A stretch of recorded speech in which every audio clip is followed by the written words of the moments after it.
मुसलमानों को कोई नुकसान कॉमन सिविल कोड से नहीं है, नुकसान हमारे हिंदू भाइयों को है, नुकसान इस मुल्क को है। कि मुसलमान क्या काम करता है? साइकिल रिपेयर करता है, एसी रिपेयर करता है, हाथ गाड़ी खींचता है, ठैया खींचता है, ट्रक चलाता है, रिक्शा चलाता है, केले की गाड़ी लगाता है, भाजी की गाड़ी लगाता है, क्योंकि उसको रिजर्वेशन प्राप्त नहीं है। तो इसमें नुकसान हमारे हिंदू भाइयों का है। मगर ये पोलराइजेशन करना चाहते हैं देश में 2024 के इलेक्शन के पहले। मणिपुर जल रहा है, कितने महीनों से जल रहा है, मगर होम मिनिस्टर एक शब्द नहीं है क्या? बताइए मुझे आप। प्राइम मिनिस्टर का एक शब्द नहीं है।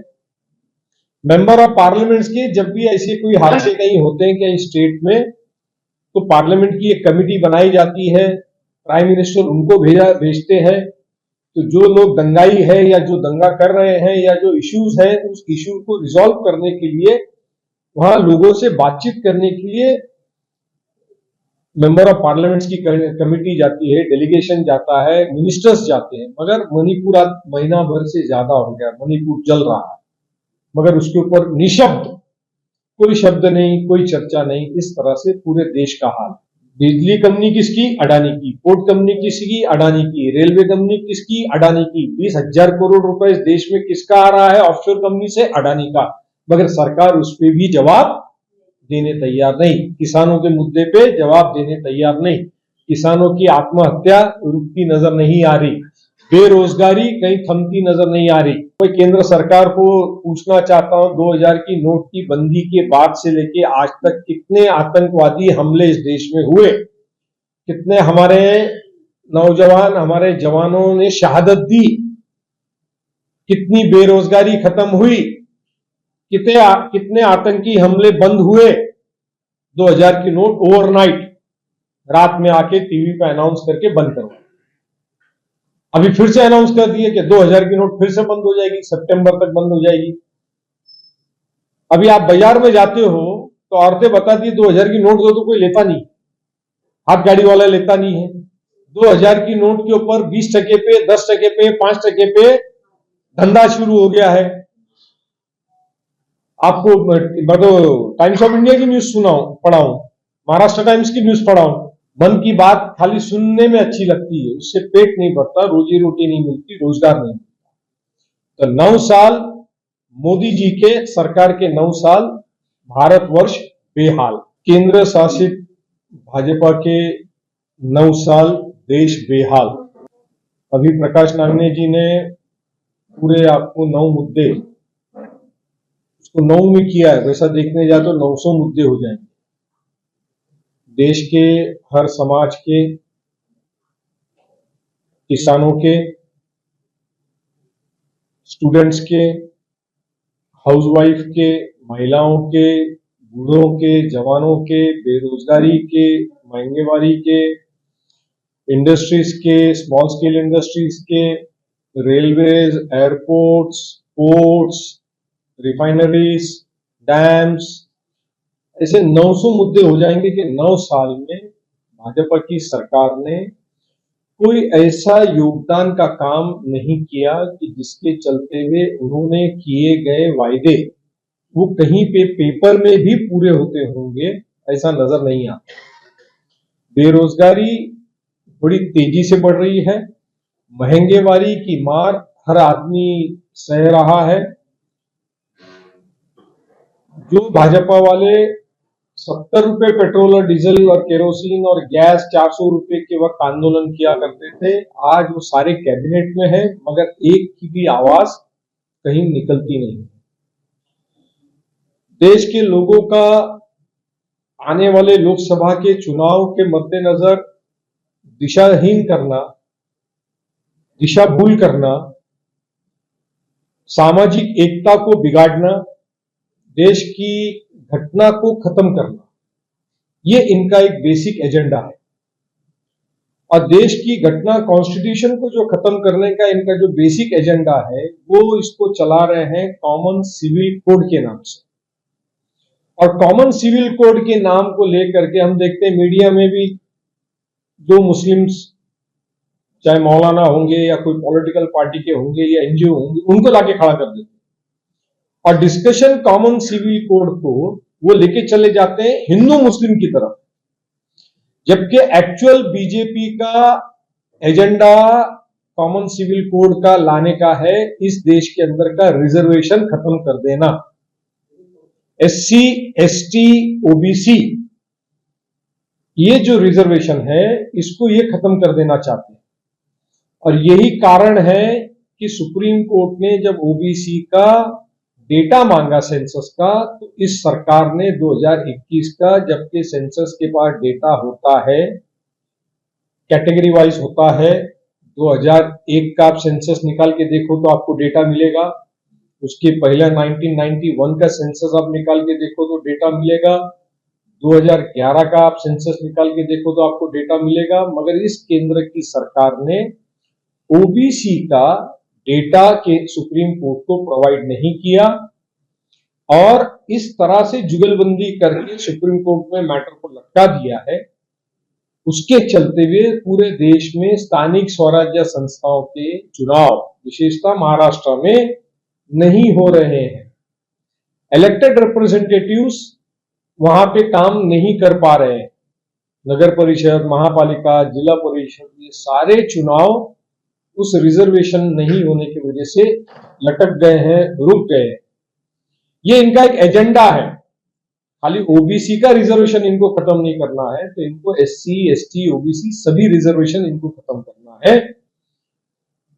ये उसके पीछे का मेन मकसद है, मेन मुद्दा है। और इसके चलते हुए इसको पोलराइजेशन कैसे करना है, तो कॉमन सिविल कोड, तो कॉमन सिविल कोड की बात करके मुसलमानों को सामने खड़ा कर लिया, तो मुसलमानों का आपत्ति है।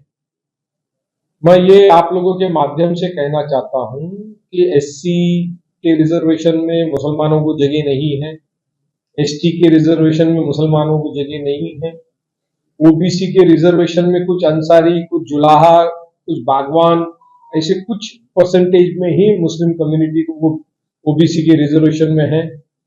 इसके अलावा मुस्लिम्स को कहीं जॉब में रिजर्वेशन नहीं है, कहीं एम्प्लॉयमेंट में रिजर्वेशन नहीं है, मल्टीनेशनल में रिजर्वेशन नहीं है।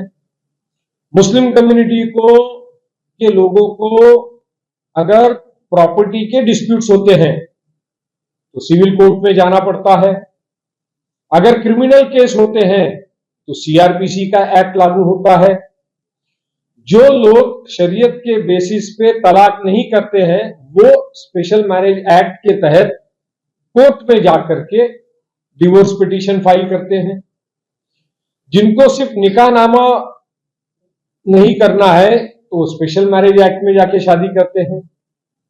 तो मुसलमानों को कॉमन सिविल कोड आने से वो नुकसान नहीं है जो ये दिखाया जाता है, एक्चुअल नुकसान तो हमारे हिंदू भाइयों का है।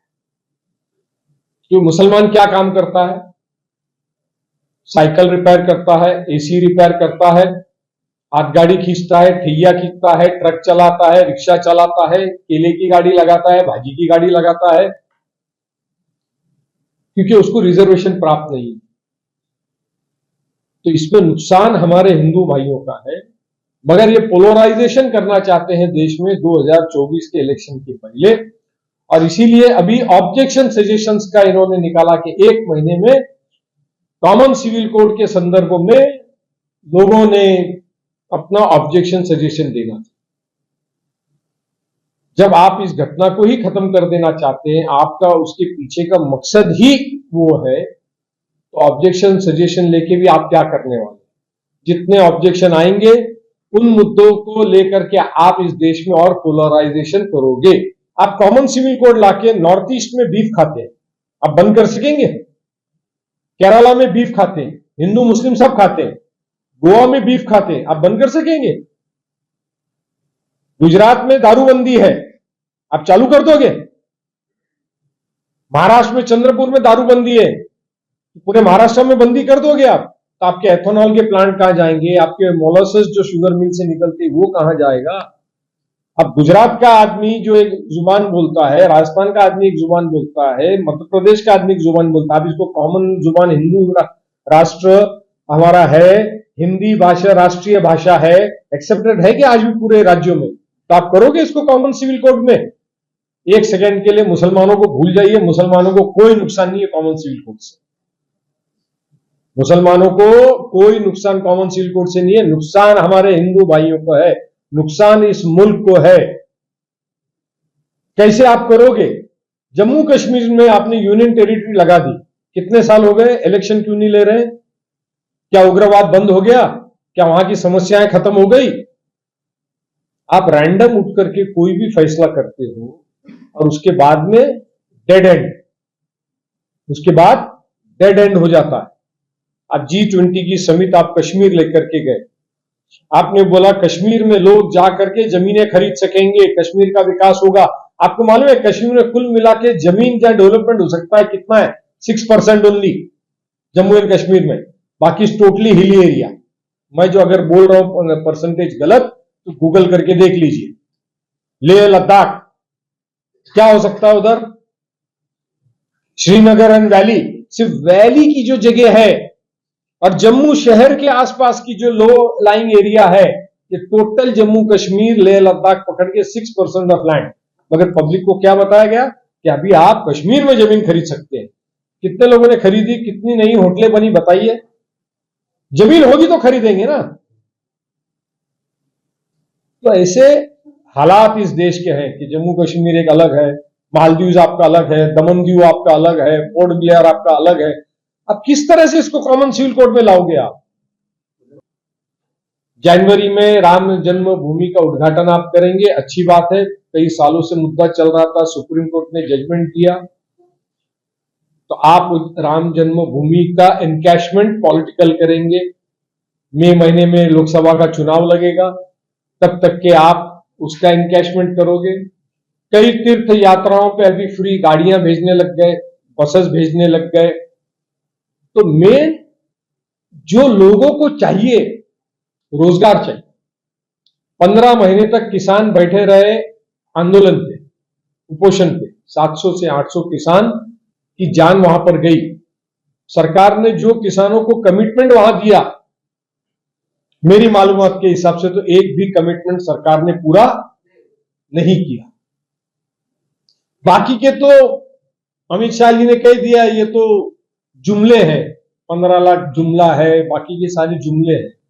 मगर जब सरकार में आने के बाद, आंदोलन होने के बाद, जो मुद्दों के ऊपर 15 महीने तक इस मुल्क का किसान बैठा रहा, उसके ऊपर के भी आपके आश्वासन की पूर्तता ये सरकार ने नहीं करी और कोई भी उसके ऊपर एक शब्द बात करने तैयार नहीं। आज कई महीनों से इस देश को जिन्होंने सम्मान दिलाया इंटरनेशनल लेवल पे, प्लेयर्स हमारे वहां आंदोलन करते हुए थे, मगर सरकार के पास महीनों महीनों तो फुर्सत नहीं उनसे बात करने। तो इससे आप और हम समझ सकते हैं कि सरकार का दृष्टिकोण क्या है। केंद्र में सरकार सिर्फ वापस स्थापन करनी है, देश को कांग्रेस मुक्त बनाना है, ये इनका एजेंडा था। मगर आप देखो एक एक राज्य कांग्रेस वापस आती जा रही है। अभी हम कर्नाटका में थे, मैं 15 दिन था, पूरी ताकत से जनता ने वहां पे कांग्रेस को चुन के दिया। और आप देखोगे कि अभी MP का चुनाव है, बाकी की जो राज्यों के चुनाव है, वहां पे आपको नजर आएगा कि कांग्रेस कितनी ताकत से वहां पर अपनी बुनियाद बनाएगी। और ये कांग्रेस बुनियाद कैसे बनाएगी? जब सत्ताधारी वचन की पूर्ति नहीं करता है, तब विरोधी पक्ष को जनता आगे लाती है। यही लोकतंत्र की ताकत है और यही लोकतंत्र ये खत्म कर देना चाहते हैं। इसी लोकतंत्र को ये खत्म कर देना चाहते हैं। मणिपुर जल रहा है, कितने महीनों से जल रहा है, मगर होम मिनिस्टर एक शब्द नहीं है क्या? बताइए मुझे आप। प्राइम मिनिस्टर का एक शब्द नहीं है। मेंबर ऑफ पार्लियामेंट्स के जब भी ऐसे कोई हादसे कहीं होते हैं कहीं स्टेट में, तो पार्लियामेंट की एक कमेटी बनाई जाती है, प्राइम मिनिस्टर उनको भेजते हैं। तो जो लोग दंगाई है या जो दंगा कर रहे हैं या जो इश्यूज है, उस इश्यू को रिजॉल्व करने के लिए, वहां लोगों से बातचीत करने के लिए मेंबर ऑफ पार्लियामेंट्स की कमेटी जाती है, डेलीगेशन जाता है, मिनिस्टर्स जाते हैं। मगर मणिपुर आज महीना भर से ज्यादा हो गया, मणिपुर जल रहा है, मगर उसके ऊपर निशब्द, कोई शब्द नहीं, कोई चर्चा नहीं। इस तरह से पूरे देश का हाल। सिर्फ चैनल चालू करके आपको मन की बात सुनाएंगे, मन की बात से पेट नहीं भरता। मन की बात खाली सुनने में अच्छी लगती है, उससे पेट नहीं भरता, रोजी रोटी नहीं मिलती, रोजगार नहीं मिलता। तो 9 साल मोदी जी के सरकार के 9 साल भारतवर्ष बेहाल, ये हमारा मकसद है आप लोगों तक के बात को पहुंचाना और आपके माध्यम से जनता के पहुंचाना। बेरोजगारी, महंगेवारी, देश में 2000 की नोट की पाबंदी लाई गई। क्या बोल के लाई गई? हम लोग तो अभी भी चिप्स ढूंढ रहे हैं। तो टीवी चैनल पे बहुत सारे एंकर्स ने शुरू किया था कि 2000 की नोट अगर जमीन में दफना दी जाएगी, समुद्र में डूब जाएगी, तो वहां से भी पता लग जाएगा, वहां से आतंकवादी ढूंढ के लाया जाएगा। तो भाई केंद्र सरकार को पूछना चाहता हूं, 2000 की नोट की बंदी के बाद से लेके आज तक कितने आतंकवादी हमले इस देश में हुए, कितने हमारे नौजवान, हमारे जवानों ने शहादत दी, कितनी बेरोजगारी खत्म हुई, कितने आतंकी हमले बंद हुए। 2000 की नोट ओवरनाइट रात में आके टीवी पे अनाउंस करके बंद करवा, अभी फिर से अनाउंस कर दिए कि 2000 की नोट फिर से बंद हो जाएगी, सितंबर तक बंद हो जाएगी। अभी आप बाजार में जाते हो तो औरतें बताती है 2000 की नोट दो तो कोई लेता नहीं, हाथ गाड़ी वाला लेता नहीं है। 2000 की नोट के ऊपर 20 टके पे, 10 टके पे, 5 टके पे धंधा शुरू हो गया है। आपको मैं तो टाइम्स ऑफ इंडिया की न्यूज पढ़ा हूं, महाराष्ट्र टाइम्स की न्यूज पढ़ा हूं कि 20 टका, 30 टका, 10 टका करोड़ रुपया आप दो और इतना पैसा दो। सोने का भाव बढ़ गया, डायमंड का भाव बढ़ गया, मतलब फिर से 2000 की नोटबंदी। मतलब शुरू क्यों करी थी, बंद क्यों कर रहे हैं, इसका कोई जवाब इनके पास नहीं है। हम तो इसका पॉलिटिकल एक जवाब समझते हैं कि जब बंद करी थी तभी उत्तर प्रदेश के चुनाव थे, और अब क्यों बंद कर रहे हैं वापस 5 राज्यों के चुनाव, क्योंकि इनको ऐसा लगता है कि विरोधी पक्ष के पास अगर पैसे होंगे तो वो चुनाव नहीं लड़ पाएंगे, या ऐसी इनकी समझ हो सकती है। तो 2000 नोटबंदी का ये मसला है, आतंकियों हमले का ये मसला है, रेल का एक्सीडेंट हुआ, इतना बड़ा एक्सीडेंट पिछले 70 साल में कभी नहीं हुआ, मगर रेल मंत्री के ऊपर कोई आंच नहीं। किसी ने अभी यहां पे कुछ कहा कि कांग्रेस के 70 साल में ये हुआ। माधवराव सिंधिया जी ने सिविल एविएशन का एक एक्सीडेंट हुआ, रेजिग्नेशन दिया। रेल मंत्रालय में एक्सीडेंट हुआ, कांग्रेस के मंत्री थे, उन्हें राजीनामा दिया, मगर यहां कोई चर्चा नहीं। रेल के डब्बे रेल मंत्री ने दिखाया था कि हम इसमें ये ऑटोमेटिक कवच बिठा रहे हैं। तो कितने कवच बिठाए? पूरे देश में कितना लाख किलोमीटर रेलवे है, कितने कवच बिठाए, कितना बजट में प्रोविजन किया, कितना बजट में प्रोविजन का उपयोगिता हुई, एग्जीक्यूशन हुआ, इसका कोई जवाब नहीं। टीवी पे आना है, न्यूज देना है। लोग अपने रोजमर्रा की जिंदगी में इतने व्यस्त है कि व्हाट्सएप यूनिवर्सिटी में जो पढ़ते हैं वही सच लगता है, मगर अब जनता की पेट की आग इतनी जल रही है कि लोगों को अब इसके चटके नहीं, अभी चटके नहीं लग रहे हैं, अभी लोग इसमें जलने लगे। जब तुम्हारा घर का खर्चा फॉर एग्जाम्पल गरीब आदमी का 10,000 में चलता था, आज वो 18,000, 15,000, 20,000 पहुंच गया। लाइट का बिल आपको एक एक्स यूनिट के भाव से आया करता था, आज अडानी, अभी कल ही मैं विरार एक प्रोग्राम में गया था तो मुझे एक अडानी का ऑफिसर मिला जो विरार में रहता है, जो यहाँ भयंदर में काम करता है। बोले साहब अभी तो हमारे को इंस्ट्रक्शन है लाइट काट देने का, बिल नहीं भरा लाइट काट दो। तो ये तो हाल है। बिजली कंपनी किसकी? अडानी की। पोर्ट कंपनी किसकी? अडानी की। रेलवे कंपनी किसकी? अडानी की। 20,000 करोड़ रुपए इस देश में किसका आ रहा है ऑफशोर कंपनी से? अडानी का। मगर सरकार उस पर भी जवाब देने तैयार नहीं, किसानों के मुद्दे पे जवाब देने तैयार नहीं। किसानों की आत्महत्या रुकती नजर नहीं आ रही, बेरोजगारी कहीं थमती नजर नहीं आ रही। मेरे पास आज मेरी कंपनी में काम करने के लिए एक एचआर के मैनेजर के पोस्ट के लिए आदमी आया था, मल्टीनेशनल में काम करता है, यादव करके कुछ सरनेम था उसका। तो मैंने कहा तुम मल्टीनेशनल में काम करते हो तो क्यों छोड़ रहे हो? बोले सर ले ऑफ कर रहे। ले ऑफ समझते ना, तो काम पे से आदमी कम कर रहे हैं, मल्टीनेशनल्स ले ऑफ कर रही है। तो रिसेशन जो है जबरदस्त है। फिर हमारी जीडीपी ग्रोथ किधर हुई, हमारी पर कैपिटा इनकम कहां बढ़ी, किसानों की नहीं बढ़ी, मिडिल क्लास की नहीं बढ़ी। किसान 70%, 70% ये देश आज भी एग्रीकल्चर सेक्टर है। तो किसान की आमदनी नहीं बढ़ी, मिडिल क्लास की आमदनी नहीं बढ़ी, तो आमदनी बढ़ी किसकी? तो जीडीपी ग्रोथ कहां से हुई, पर कैपिटा इनकम कहां पे बढ़ा, तो देश ने तरक्की कहां पर करी, किस सेक्टर में करी? कर्जा कितना था पहले 2014 तक ये सरकार जब आई तब 50 लाख करोड़ का कर्जा था, आज 1.5 लाख करोड़ का कर्जा है। जब देश में कर्जा बढ़ता है, 140 करोड़ की आबादी है, 1.5 लाख करोड़ का कर्जा, मतलब आपके ऊपर, हम पे, सबके ऊपर 1 लाख, तो इतना कर्जा आपके हमारे पे बड़ा है। आपको हमको बुलेट ट्रेन दिख रही है, दिखाया जा रहा है, नवा शिवा का हाईवे दिखाया जा रहा है। भाई साहब, मैं आपकी मालूमात के लिए बताना चाहता हूं कि ये डीएमआईसी का प्लान था। डीएमआईसी क्या है? Delhi Mumbai industrial corridor. 2006 और 7 में मनमोहन सिंह जी ने जापानीज गवर्नमेंट के साथ मिलकर के तैयार किया था। जापान के पास जमीन नहीं, उसको अगर इंटरनेशनल मार्केट में अपने मैन्युफैक्चरिंग प्रोडक्ट को लेके कंपटीशन में रहना है, चाइना के साथ, वियतनाम के साथ, ताइवान के साथ या अन्य कंट्रीज के साथ, तो जापान को जमीन चाहिए, इंडस्ट्रीज बिठाने के लिए मैन पावर चाहिए। तो उसने इंडिया के साथ पैक्ट किया और उसमें डीएमआईसी डिजाइन की गई 1500 kilometre in length, 300 kilometre to 400 kilometre in width, जिसमें जेएनपीटी से शुरू होकर के दिल्ली तक के ये सारे मेट्रोस, ये सारी बुलेट ट्रेन, जो मुंबई शहर में सारी आपकी मेट्रोज हो रही है, अंडरग्राउंड हो रही है, जो अपने पोर्ट्स जो अडानी को दे दिए गए हैं, सूरत के, ढानू के या बाकी के, ये सारे डीएमआईसी का part and parcel of the project है, जो 2006 और 7 में डॉक्टर मनमोहन सिंह के राज में डिजाइन किया गया। और बहुत सारे प्रोजेक्ट को के लिए 5 से 7 राज्यों में जापानीज कंपनीज के लिए लैंड एक्विजिशन करके जापानीज कंपनीज को दी गई, ताकि वो अपनी इंडस्ट्रीज वहां तैयार करें।